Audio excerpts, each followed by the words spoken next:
पद्माळ स्मशानभूमी शेजारील कृष्णा नदी पात्रात 16 दिवसांपासून बेपत्ता असलेल्या एका वृद्धाचा मृतदेह कुजलेल्या अवस्थेत आढळून आल्याने परिसरात खळबळ उडाली।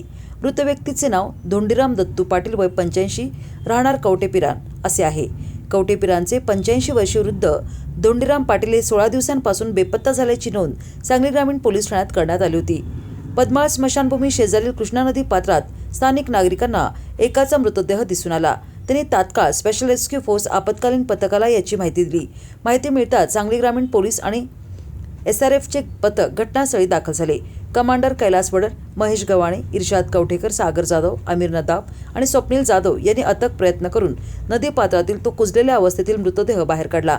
त्यानंतर पुढील वैद्यकीय आणि कायदेशीर प्रक्रियेसाठी तो मृतदेह सांगलीतील शासकीय रुग्णालयात पाठवण्यात आला। यानंतर नातेवाईकांना बोलावून मृतदेहाची ओळख पटवण्यात आली।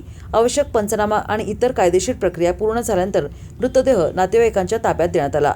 या घटनेचा पुढील तपास सांगली ग्रामीण पोलीस ठाणे करीत आहे।